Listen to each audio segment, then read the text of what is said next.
बातें शुरू भाई कुछ चीजों को हमें शहर की धरोहर के रूप में देखना चाहिए। निश्चित तौर पर ये एक सही बात है। मालती जी, आप क्या ये मानती हैं कि वाकई, क्योंकि देखिए पुराना भोपाल यानी कि पुरानी बसाहट जो भोपाल की थी, तो निश्चित तौर पर किसी भी ऐतिहासिक चीज को, धरोहर को हमको उस तरह से संरक्षित करते हुए उसका संवर्धन करना होता है। ये बड़ी चुनौती है पुराने भोपाल के डेवलपमेंट में। निश्चित ही चुनौती है, लेकिन पुराने भोपाल को, जैसा कि वैसे मैं तो जिस दिन महापौर बनी उस दिन से मेरी दृष्टि में भोपाल तो भोपाल है, ना वो नया भोपाल है ना पुराना भोपाल है। और पूरे भोपाल में विकास हो सके, पुरानी धरोहर को हम सजो सके, उसके लिए भी हम प्रयासरत रहे हैं। और आपको जानकारी देना चाहूँगी कि अभी कुछ दिन पहले शाहजहानाबाद का जो एरिया था, उस शाहजहानाबाद के एरिया में एक बहुत पुरानी धरोहर थी गोलघर के नाम से।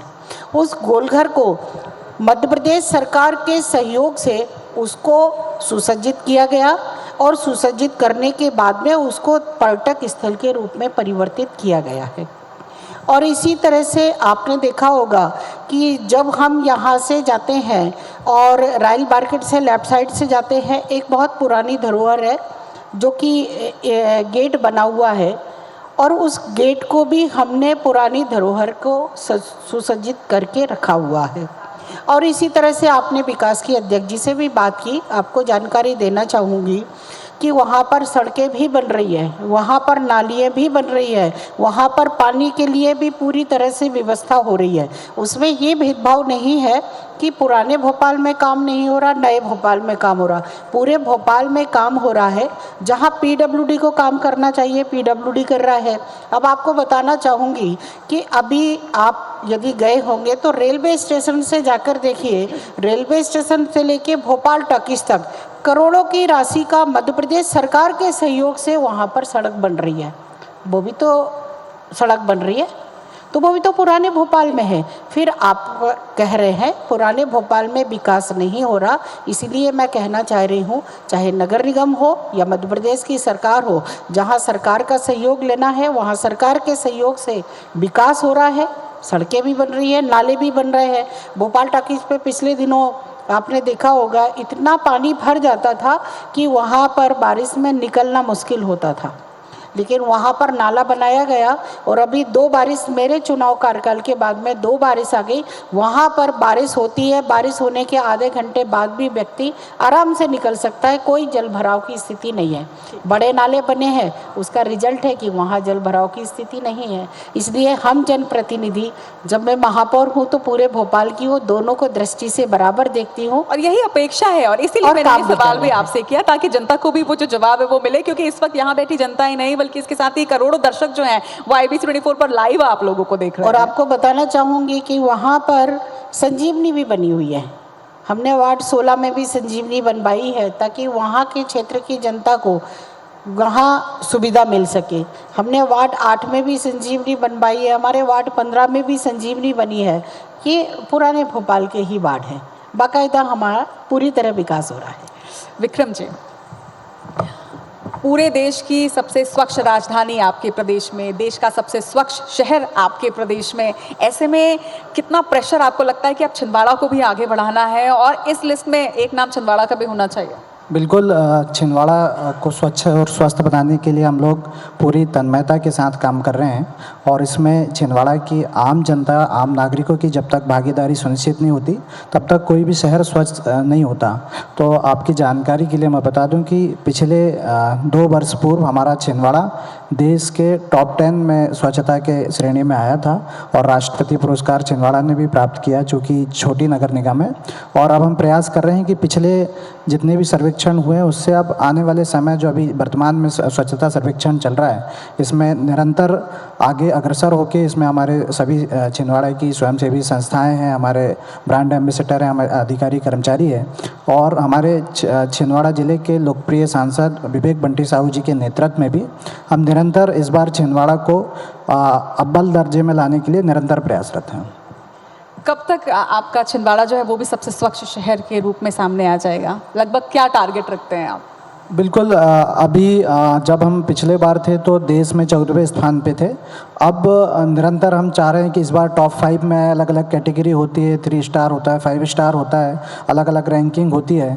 तो निश्चित तौर पर हम अभी हमने वर्तमान समय में हमारा जो सेग्रीगेशन प्लांट है वेस्ट मैनेजमेंट का, उसको लेके हम लोगों ने काम किया। लगभग 7 करोड़ रुपए की DPR हम लोगों ने सैंक्शन करके भेजी है।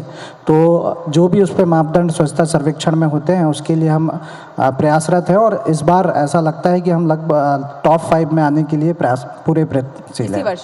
जी चलिए ठीक है। टारगेट क्या होता है कि टारगेट जब सेट हो जाता है तो काम करना बहुत आसान होता है। मुझे लगता है यहाँ पे बैठे जो युवा हैं वो भी इस बात को समझते होंगे और मानते भी होंगे।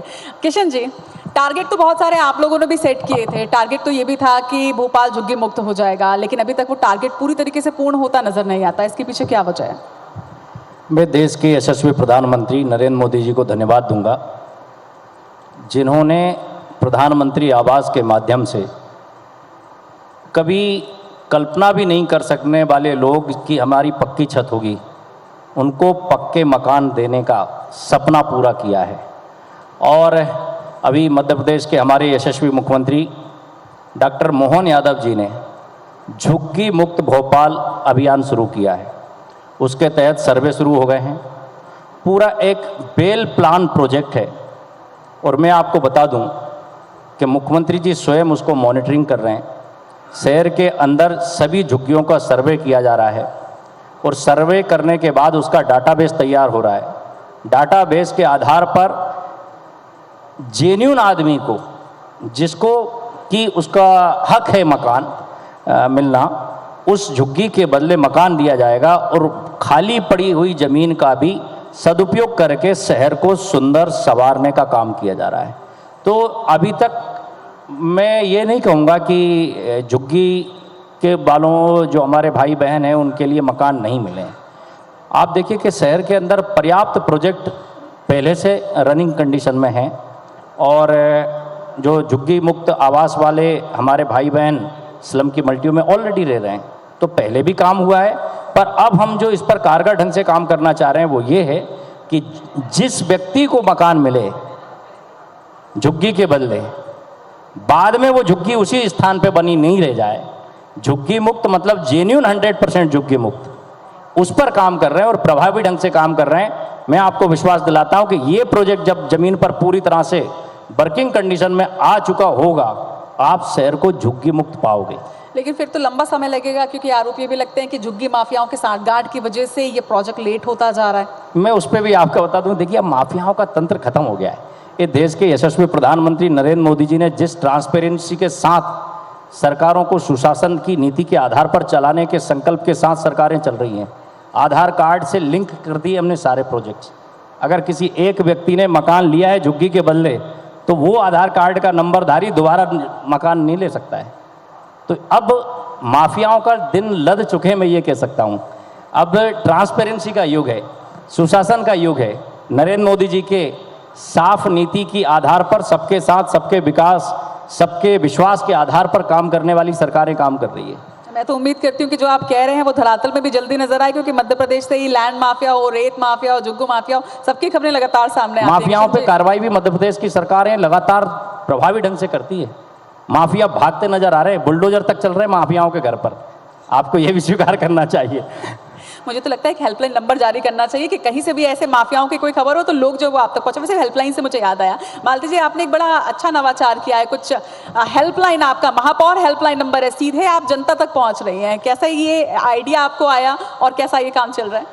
आपको बताना चाहूँगी रचना जी कि मैं जब महापौर का चुनाव लड़ी थी तब मेरे मन में विचार आया था, और आपको ये भी बताना चाहूँगी कि महापौर रहने से पहले मैं एक बार पार्षद भी रह चुकी हूँ, और जब मैं पार्षद थी, जोन की अध्यक्ष भी रही हूँ, तो उस समय मैंने देखा था कि बहुत छोटी समस्या के लिए जनता को नगर निगम के ऑफिस आना पड़ता था।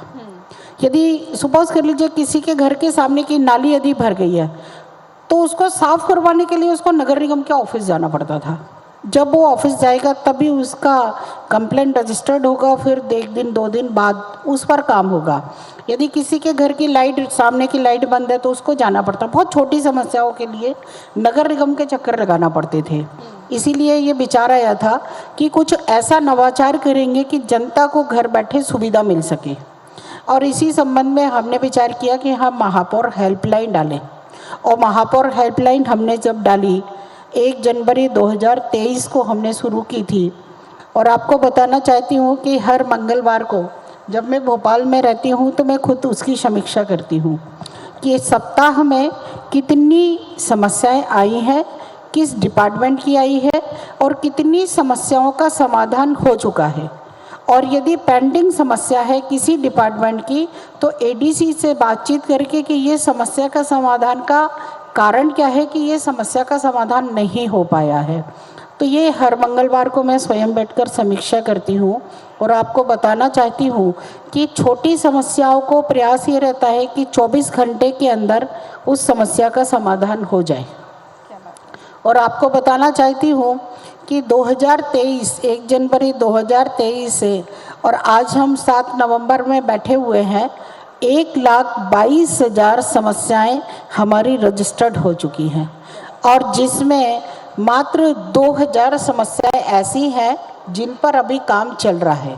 और उस 2,000 समस्याओं में से लगभग 1,200 समस्याएं हमारे स्ट्रीट डॉग की है।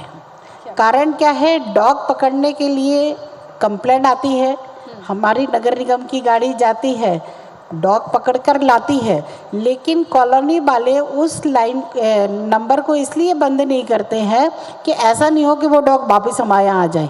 जब तक हमको पूरी तरह से विश्वास नहीं हो जाएगा कि ये डॉग यहाँ से चला गया है तब तक उसको क्लोज नहीं करते हैं। इसलिए 1,200 समस्याएं हमारी डॉग की हैं। बाकी समस्याओं पर रूटीन में काम चल रहा है और मुझे खुशी इस बात की है कि लगभग 1,20,000 समथिंग लोगों को, भोपाल की जनता को हम घर बैठे समस्याओं का समाधान करवा चुके हैं। क्या बात है, एक बार जोरदार तालियां हो जाए इस बात पर, क्योंकि इतना अच्छा काम भोपाल नगर निगम में हो रहा है। विक्रम जी, इतने सारे नवाचारों की हम बात कर रहे हैं, आपने देखा कि भोपाल नगर निगम में किस तरह से काम हो रहे हैं। सबसे कम उम्र के आप महापौर हैं। जब भी उम्र की बात आती है तो कहा जाता है कि कम उम्र है, अनुभव भी कम होगा, जिम्मेदारी को कैसे संभाल पाएंगे। क्या क्या चुनौतियां आपने फेस की और कुछ ऐसे नवाचार जो आप भी छिंदवाड़ा नगर निगम में कर रहे हो? बिल्कुल, छिंदवाड़ा में भी महापौर हेल्पलाइन भी जारी है। इसके अलावा हम आपका महापौर आपके द्वार कार्यक्रम करते हैं, जहां मैं प्रतिदिन 1-2 वार्ड में खुद अपने शासकीय अमले के साथ पहुंचता हूं और स्थानीय स्तर पे उनका निराकरण करते हैं। जब हम लोगों ने चुनाव के समय वोट मांगने उनके पास पहुंचे थे तो हमने वादा किया था कि आपको अपने काम कराने नगर निगम नहीं आना पड़ेगा, ना शहर सरकार के कक्ष में आना पड़ेगा, बल्कि शहर सरकार स्वयं आपके कक्ष पे आएगी। तो हम प्रतिदिन किसी न किसी वार्ड पे जाते हैं। दूसरा, हमने जोन कार्यालय बनाए हुए हैं। जोन कार्यालय में वो समस्त सुविधाएं दी है जो नगर निगम के मुख्य कार्यालय में होनी चाहिए, ताकि लोगों को भटकना ना पड़े, उनकी जो समस्याएं उनके स्थानीय स्तर पे हो सके। तो बिल्कुल इन दोनों कार्यक्रम के माध्यम से काफ़ी चीज़ें वहीं पर निराकरण हो जाता है।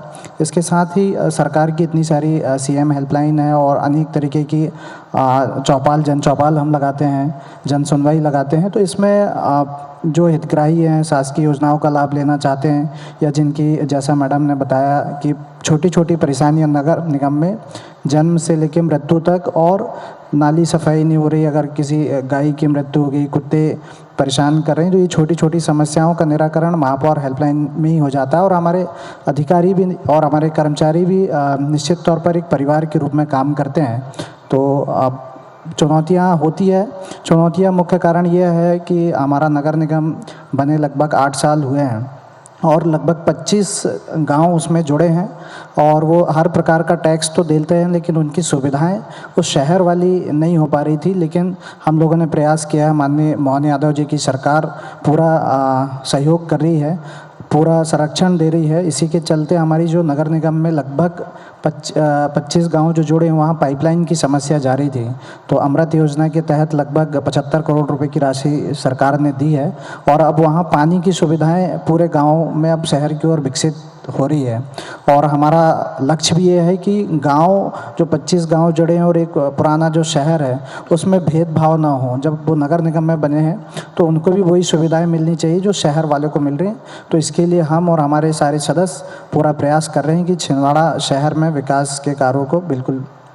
एक महापौर के तौर पर आप क्या मानते हैं, क्योंकि हर निगम अपने आप में बहुत सारे नवाचार करता है, जिसके बारे में इस मंच से आज हम चर्चा भी कर रहे हैं कि इस तरह के नवाचार करना ज़्यादा महत्वपूर्ण है या फिर मूलभूत सुविधाओं पर ध्यान देना ज़्यादा महत्वपूर्ण है? क्योंकि कई ऐसे निगम हैं जो ऐसे बहुत अच्छा काम कर रहे हैं, लेकिन फिर जब आप ग्राउंड पर पहुंचते हैं तो आपको मालूम चलता है कि एकदम मूलभूत सुविधाएं जो हैं, जो पानी की समस्या, जो सड़क की समस्या, वो दूर नहीं हो पाती हैं।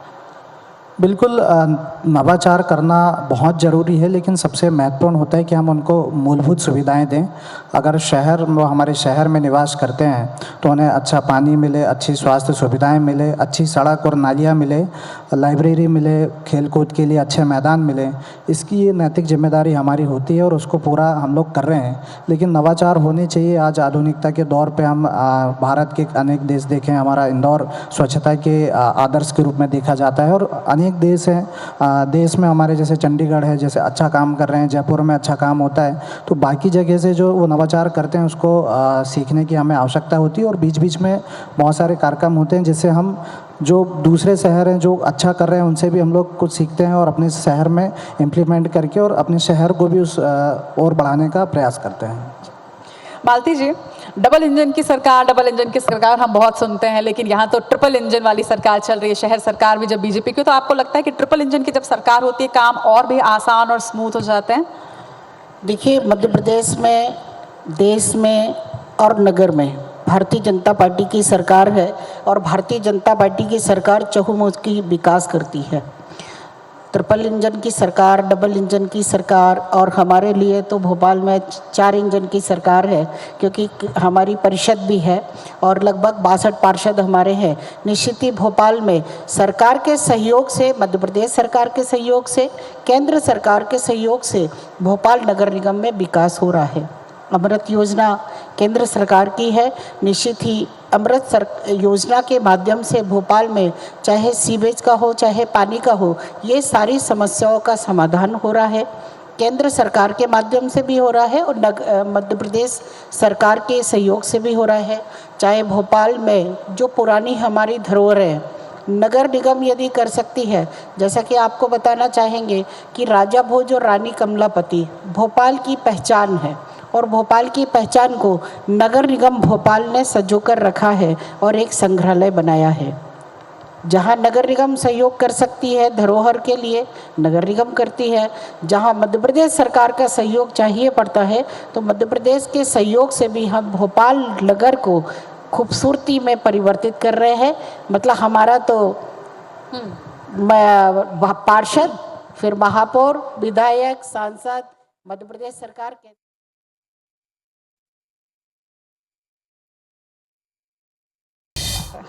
यही बोला, क्योंकि आप मेरे ऑफिस से बाहर जाओ और बाद में आपको कोई तीसरा व्यक्ति ये बताए कि ये उनके आदेश हैं, इसलिए मैं आपको कह देता हूँ ये हमारे आदेश है और हम शहर को पिक फ्री बनाना चाहते हैं। आपके व्यवसाय से हमें कोई आपत्ति नहीं, पर व्यवसाय कहाँ करोगे इस पर हमें आपत्ति है। आप 20 शहर में सुअर नहीं पाल सकते, आप जन आबादी से दूर जाइए, व्यवसाय करिए, हमें कोई आपत्ति नहीं है। पर 20 शहर में आप सुअर पालो, सीवेज की जो हमारी लाइनें हैं उनको आप चौक करने का काम करो, स्लम की मल्टियों के सीवेज पाइप फोड़ो। पहले आप देखिए कि जितनी भी स्लम मल्टियाँ थी जी, 99% उनके सीवेज के पाइप टूटे मिलते थे जब शहर में सुअर होता था। अब आपको स्लम की मल्टियों के बैक साइड में कोई सीवेज पाइप टूटे हुए नहीं दिखेंगे, क्योंकि अब शहर में सुअर नहीं है। क्या बात है। तो ये है कहानी हमारे भोपाल के पिग फ्री होने की। एक बार जोरदार तालियां इस पर जरूर बजाइएगा। विक्रम जी, वेस्ट मैनेजमेंट पे आप काम कर रहे हैं, तालाब के संवर्धन और संरक्षण पर आप काम कर रहे हैं, आपने रेलवे ओवरब्रिज के लिए निगम ने स्वीकृति दे दी है, कई सारे ऐसे महत्वपूर्ण कार्य हैं जो आप अपने नगर निगम में कर रहे हैं। लेकिन आज इस मंच से छिंदवाड़ा की जनता के लिए आप क्या कहना चाहेंगे कि अगले 2 साल में आप उन्हें और कहाँ तक पहुँचा देंगे? क्या वादे आप करते हैं अपने निगम क्षेत्र के लिए? बिल्कुल, चुनाव के सामने हमने कहा था कि छिंदवाड़ा के जो कलाकार हैं, छिंदवाड़ा के जो साहित्य से जुड़े लोग हैं, उनके लिए एक बेहतरीन ऑडिटोरियम हॉल का निर्माण हम करेंगे। उसके लिए अभी कार्रवाई चल रही है और निश्चित तौर पर आने वाले 1-2 साल में एक परिपूर्ण ऑडिटोरियम हॉल छिंदवाड़ा की जनता को देखने को मिलेगा। छिंदवाड़ा जो कि रिंग रोड से घिरा हुआ एरिया है, तो हम लोग कोशिश कर रहे हैं कि छिंदवाड़ा शहर का विस्तारीकरण हो। लोग दूर दूर तक हम मार्केट मास्टर प्लान जो आया है उस पर हम अभी काम कर रहे हैं कि शहर के बाहरी भी हम लोग बढ़ें, ISBT वहाँ पर हो, इस तरीके से प्लान कर रहे हैं। और सबसे मेन चीज़ हम स्वच्छता सर्वेक्षण में इस बार फोकस कर रहे हैं और छिंदवाड़ा को स्वच्छता में टॉप 5 में लाने के लिए पूरी तरीके से इस बार हम लोग प्रयत्नशील हैं। टॉप 5 आपने दूसरी बार बोला, टॉप 5 का टारगेट आप क्यों रख रहे हैं? टॉप 5 का टारगेट रखेंगे तो थोड़े पीछे हो सकते हैं, अगर आप नंबर 1 का टारगेट रखेंगे तो आपको नहीं लगता कि फिर आप टॉप 5 में पक्का आएंगे? देखिए, जो अभी हमारे पास संसाधन है उस संसाधनों के माध्यम से हमें लगता है कि हम टॉप 5 ही तक पहुंच पाएंगे। मैं आपके मंच में बड़ी बात कह दूं, हमारे पास संसाधनों का अभाव है, तो निश्चित तौर पर आने वाले समय में जब हम डिबेट में आपके साथ बैठेंगे तो टॉप 1 का भी हम टारगेट रखेंगे और उसको भी पूरा करने के लिए कार्य करेंगे। ये कौन से सन के लिए मैं मानूं आपका ये वादा? मतलब 2024 चल रहा है, मैं 25 में आपके साथ बैठूंगी, 26 में आपके साथ बैठूंगी, तो ये टॉप 5 में हम आ चुके होंगे? जब आप 2000 अभी 23, 24, 25 में हम बैठेंगे तो हम आज जिस स्थिति में उससे बेहतर स्थिति में हम लोग आने वाले समय में रहेंगे। चलिए, संवाद के इस महामंच में प्रदेश के सबसे युवा महापौर का ये वादा है कि अगली बार जब हम ऐसी चर्चा पे बैठेंगे तो टॉप 5 में छिंदवाड़ा नगर निगम भी पहुंच चुका होगा और ये आप सभी इसके साक्षी हैं। मालती जी, अब एक सवाल आपसे भी कि देश की सबसे स्वच्छ राजधानी तो आप हैं, लेकिन देश के सबसे स्वच्छ शहर के रूप में हम भोपाल को कब तक देखें, हमारे भोपाल को कब तक देखेंगे? जैसे आपके मन में आ गया मेरी एक आग्रह पर कि ये हमारा भोपाल है, ऐसे भोपाल की जनता के मन में भी ये इच्छा जागृत हो कि ये भोपाल हमारा भोपाल है।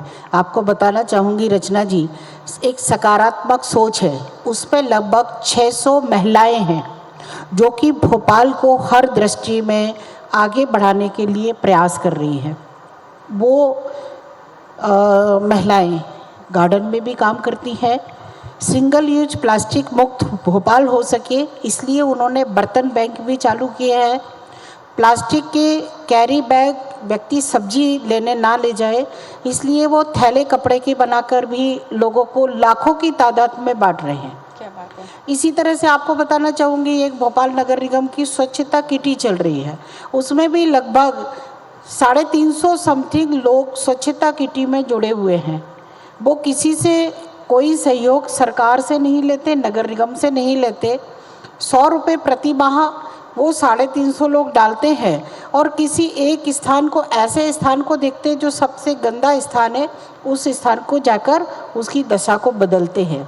जब ऐसे लोग जागरूक हो रहे हैं तो निश्चित ही भोपाल बहुत जल्दी जो आपकी अपेक्षा है, जो पूरे भोपाल की अपेक्षा है, उस अपेक्षा पर खरा उतरने का प्रयास करेगा। क्या बात है, इस बात पर एक बार जोरदार तालियां हो जाएं कि बहुत ही खास एक चर्चा आज हमने की शहर सरकार से, और शहर सरकार में कितना दम है ये तो आपने संवाद के इस महामंच से देख ही लिया, सुन ही लिया। एक यहाँ पर वादा और दावा किया गया है कि टॉप 5 में छिंदवाड़ा नगर निगम होगा, जो प्रदेश के युवा महापौर ने किया, और दूसरा मालती जी ने भी कहा है कि बिल्कुल पुराना और नए भोपाल के साथ पुराना भोपाल जो है वो भी तेजी से विकास करेगा। बहुत बहुत शुक्रिया आप तीनों का ही आज शहर सरकार के इस मंच में हमारे साथ जुड़ने के लिए और इस सार्थक चर्चा के लिए। एक बार जोरदार तालियां हमारे इस खास पैनल के लिए।